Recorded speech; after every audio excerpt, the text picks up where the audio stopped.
Hey everyone, Haitian Homie here, and welcome to this week's recap of everything that happened in Overwatch League news from Monday, February 11th, up until Sunday, February 17th. First of all, if you didn't catch in the last video, we have a Discord server now, so that link is in the description. Go ahead and join. We've been talking about the matches, kind of chatting about them live as they go on, so that's fun. And then I have a really cool interview for you on Thursday, so come back in 3 days. There's a really cool interview with someone in the Overwatch League community that I know you're familiar with. This person was a lot of fun to talk to, really boisterous personality, and I think you're going to enjoy Thursday's interview video. Without further ado, let's talk about what happened last week and get you caught up to speed if you missed any of these bits of news. Nothing really happened on Monday, February 11th. This was kind of right as the community countdown was coming to an end. So aside from just talking about those matches, there's really nothing outside of that to mention. So we just move straight to February 12th, that Tuesday, and we have 3 pieces of news. First, Hunamaru parts way with the Fusion. He leaves the organization, but it's not all sad. He's actually becoming the player relations coordinator at Blizzard. So that's really cool. I'd say that's probably a step up for him, going to work actually with Blizzard. That seems like a cool position, and this is coming sort of in the wake of Blizzard restructuring a lot of their company and their positions. I won't really get into that. That's a whole messy situation, but good for him. Hopefully he can do well within Blizzard and make some positive changes in the community. But for the 2 pieces of news that really honestly are the biggest pieces from this week, really shocked and rocked the Overwatch League community.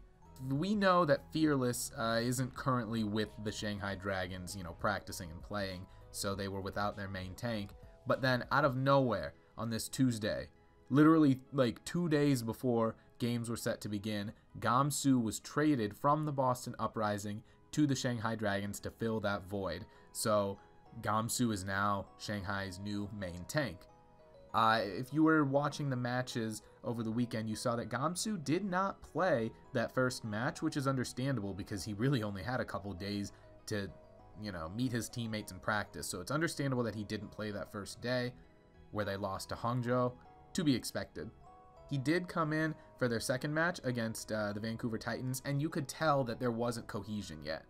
He's not practiced with that team, and you could tell that it was a little bit sloppy. Overall, though, I think this is a fantastic pickup for Shanghai.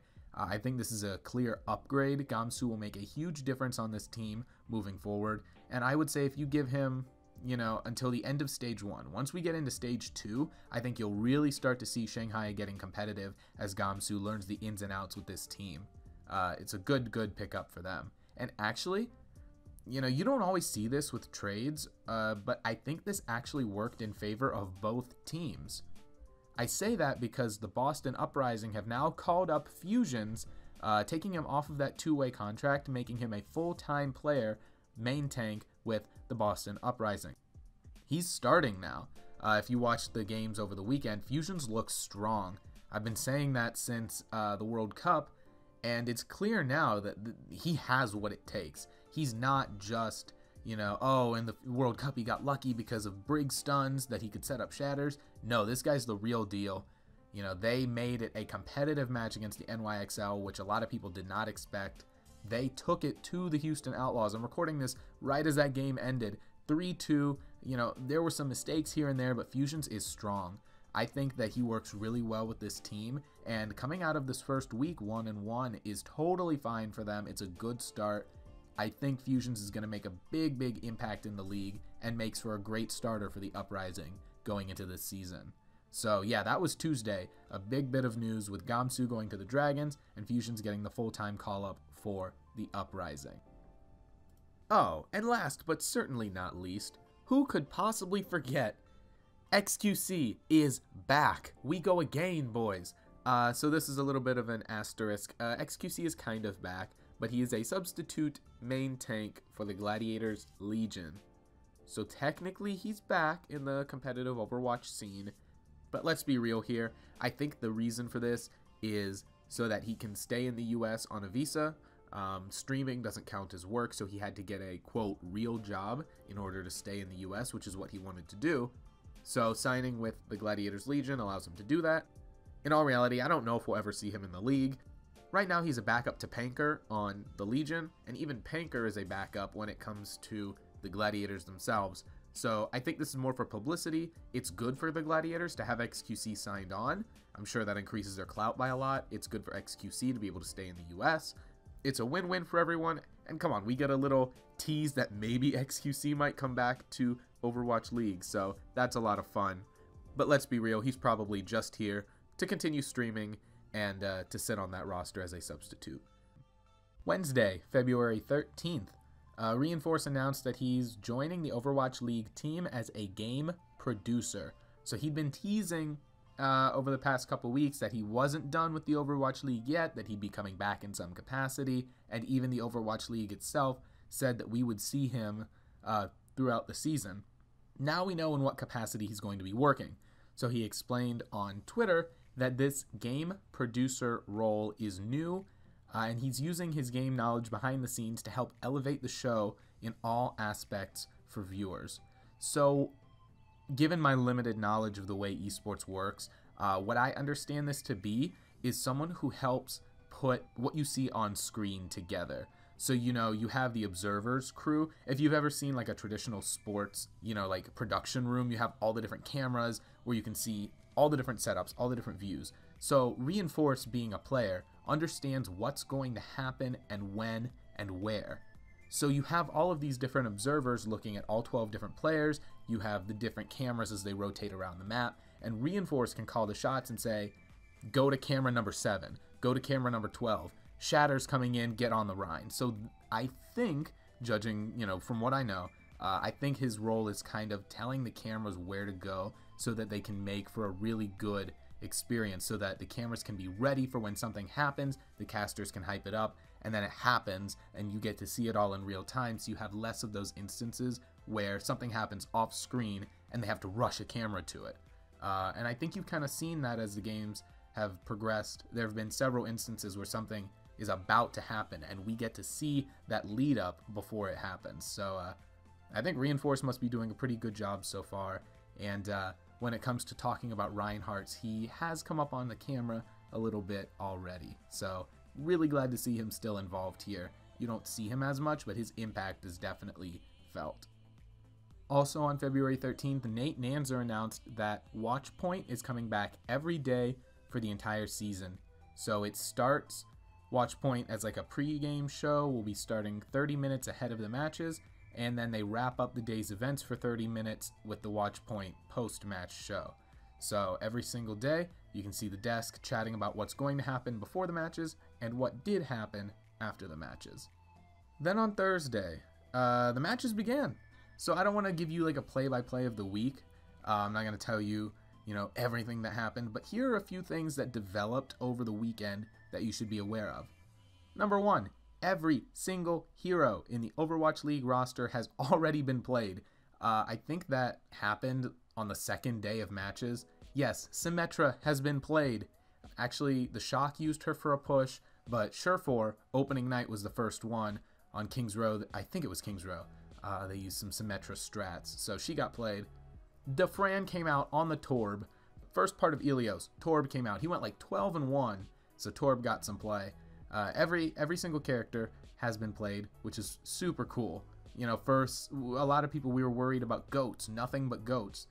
But we've already seen more diversity in, you know, characters and in comps and in strategies this week than we saw in the entire Overwatch League last season. Huge accomplishment, I think. In slightly sadder news, Bishu was unable to play this week due to a ulcerative colitis flare. As you may know, the Gladiators lost their opening night match against the Seoul Dynasty, and you wonder how much Bishu's presence, or lack thereof, made a difference, right? You know, aside from being a, you know, tank player, he's also there, he is the, you know, kind of happiest player you're going to see.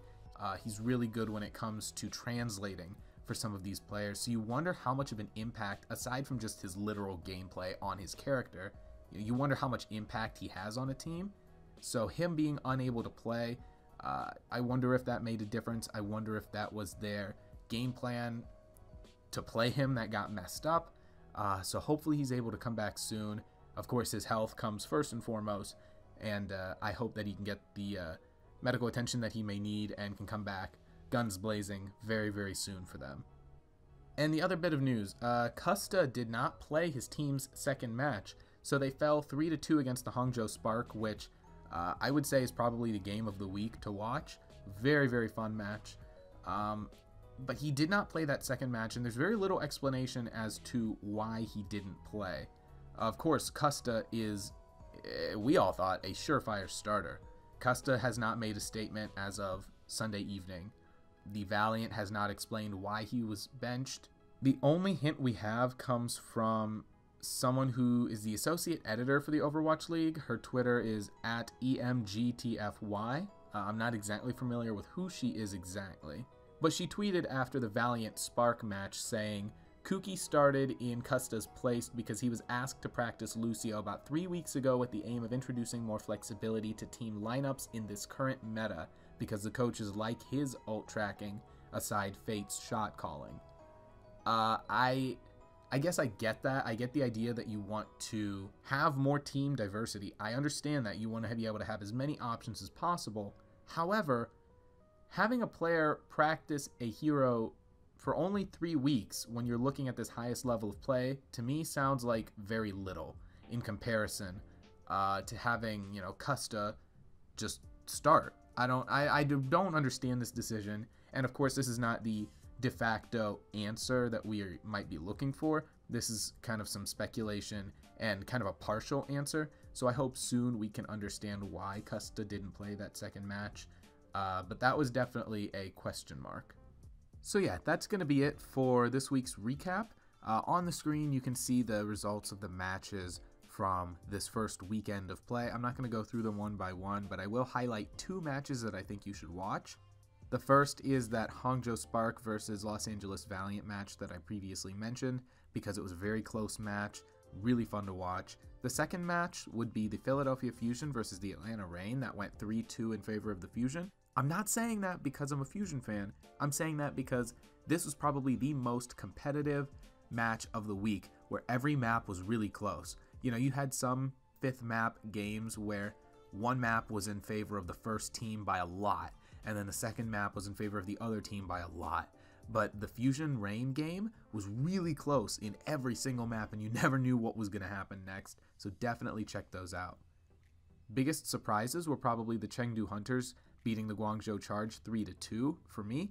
To be honest, I didn't know if the Hunters would really take a map or 2 off of the Charge. I really didn't expect them to win, so that was a bit of a surprise. The other one would be the Defiant 3-2 over the Outlaws. Like, I didn't think either team would be good, but I definitely thought that the Outlaws would beat the Defiant. I thought it was going to be 3-2 in the other direction, maybe.